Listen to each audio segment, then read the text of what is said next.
Once a giant, always a giant. For me, it's only a giant. What's going on YouTube? D546 back in the middle of the dumpster fire that we call MetLife Stadium in this New York Giants franchise. And we got some news today.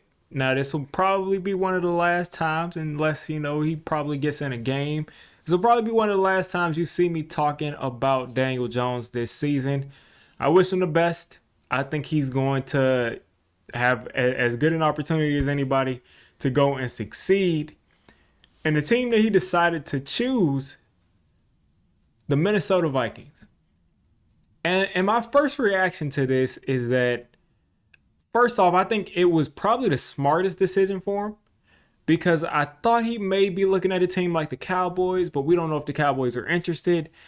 He could also be looking at the Panthers, but Bryce Young is kind of ascending, so he might go there expecting to play and never get on the field. And by the way, the Panthers are not a good team. So he probably had a couple of opportunities to go places like the Raiders. He could have gone to the Raiders probably and immediately played. But at the end of the day, if he went someplace and he went out there and performed as about as bad as he's been as a Giant, so probably on a bad team, then you're going to end up in a situation where you're going to be at the end of this season. You played on the New York Giants, who are going to be picking probably top 4 at worst this year. And then you've played for the Oakland Raiders, or the Vegas Raiders now. And then you've played for, some other team that's bad. And you just put on a full season of bad football. So this was really smart for him to pick the Vikings, which are one of the better teams I'm sure that were interested. Now, he had the Ravens interested too. But when you look at the Ravens staff versus Kevin O'Connell, I think Kevin O'Connell right now is probably as good as anybody else. As good as any offensive mind there is in the league right now. You see what he's done with Sam Darnold. And when you look at Sam Darnold's tape, the ease in which he's able to run that offense is amazing. He's making all the right reads completely. Like you got to give him props for how he's playing. But towards the beginning of the season, things were so easy. Like, guys were open. The concepts were creative. It just seems like we keep getting to this situation as Giants fans where our offensive coordinators come out and they look like they're going to be this offensive guru and they're going to get us open and all that stuff is going to happen. And then we take like a zoom out and then everything is pretty much basic, elementary, not that creative. And Dable, when he gets creative, is kind of too creative. That's a whole different debate. But pretty much right now, Kevin O'Connell, I would say, is probably the best offensive mind as far as being a quarterback who has overstayed their welcome at their franchise, who has failed as a starting quarterback in the NFL. I would want to go to Kevin O'Connell. I mean, Sam Darnold got drafted a year before Daniel Jones. Sam Darnold started off in New York. He has been a laughingstock. People have made fun of him all kinds of different ways. And now Sam Darnold is a respected quarterback in the league. They respect what he can bring to the field as a quarterback in the NFL. Daniel Jones, again, drafted 1 year after Sam Darnold. Same thing in New York. They've already talked. They're friends. He's kind of supported Sam Darnold through his journey, and I'm sure that they're happy probably to be in the same locker room. Of course, not in these situations. But Daniel Jones is in a great situation again. I think Kevin O'Connell is going to probably break down his game a little and really just take him back to, I think if he can get back to that rookie season, Daniel Jones, and he can play free and he can be aggressive and he can kind of stop locking in and locking up. And when I say locking up, I mean just freezing and just panicking. If he can stop doing that, he's got a shot to be a good quarterback. He's got a shot because he's got the physical tools. He can make every single football throw on the field. And that's debatable because we don't know if some of these underthrows that he's been having are because of the neck. But then again, we've seen overthrows too. So I think he has the physical tools. I think he's got to mentally settle in. I think this is an Evan Ingram kind of situation where the guy is just really worn out from New York.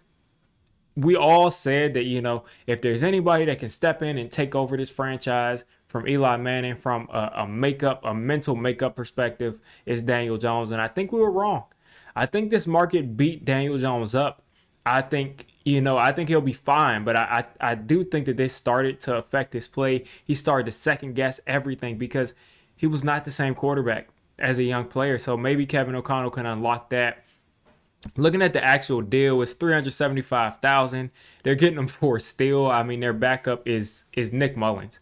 And Nick Mullins is a guy that came in against Daniel Jones. I mean, what, like maybe 6 years ago, maybe 4 or 5 years, somewhere around that, where Jimmy Garoppolo was injured, Nick Bosa was injured, everybody on the field was injured for the 49ers, and they just, I mean, Kerry Hyder was out there.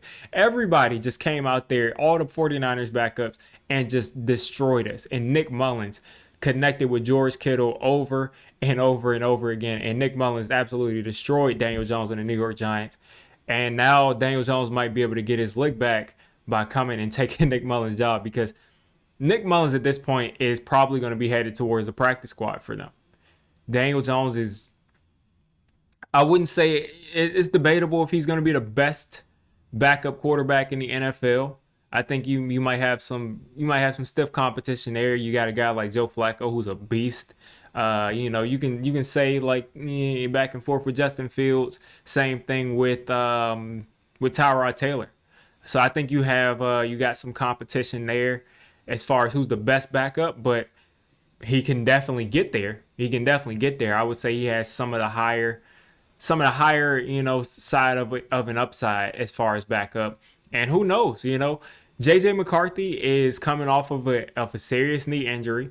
He may not be ready to start the season next year. I think Sam Darnold is going to be looking to cash in wherever it might be. I think he's going to be looking to cash in on a big deal next offseason. Or at least, I don't think he's going to be wanting to come back to the Vikings, because it's clear that J.J. McCarthy is their guy. So, again, he may be looking to cash in. He's probably going to be gone. Guess what? Daniel Jones on a vet minimum deal next year could be the Vikings starting quarterback week 1. And once you get that opportunity, if you go out and you play like how Sam Darnold played this year, I mean, you got Justin Jefferson. There weren't a ton of places that he could have gone to get an upgrade over Malik Neighbors. But right now, Justin Jefferson is an upgrade over Malik Neighbors. He's got the tight end that destroyed us. I don't know why I'm blanking. Hawkinson. He's got weapons. He's got a running game. He's got everything. And I'm sure they're only going to improve that roster because they got to improve it for J.J. McCarthy. So if he can go out next year, or if there's an injury this year, and look good, his stock goes from in the toilet to all the way back to where it was right at the end of that season. It goes from Daniel Jones is the problem, because everybody thought Daniel Jones was an embarrassment, the problem, a joke, everything under the sun. It goes from Daniel Jones being a problem back to the Giants just ruined Daniel Jones. And now that he's in a healthy situation, he can, be successful. So I'm rooting for him. Geno Smith revived his career 8 years into it. Sam Darnold revived his career 7 years into it. So maybe Daniel Jones can revive his career 7 years into it. Or maybe, you look at the playoffs this year, 6 years into it. So good luck to Daniel Jones. He's chosen the Vikings. I think this is a good move for him, because he gets to kind of sit, relax, be on a team that's winning, be on a team that has a much better environment as far as the locker room is. And, hopefully he can get a chance to prove himself and get back to playing good football. Now, side note, the Vikings fans, I'm sure you did not expect the Giants' first round pick that was Daniel Jones in 2019 to be going there instead of Dexter Lawrence. We had so many Vikings fans that said, all right, when are the Giants going to trade Dexter Lawrence to the Vikings? Dexter Lawrence it's only a matter of time before he's a Viking. And that didn't happen. But guess what? You got Daniel Jones. So you got the wrong 2019 first round pick. But like I said, man, I'm wishing Daniel Jones the best. You all let me know what you're thinking of this move that he made. I think it makes the most sense for him. It wasn't overzealous. He didn't try to go to a bad team just so he could play. He actually went to the best situation for his development.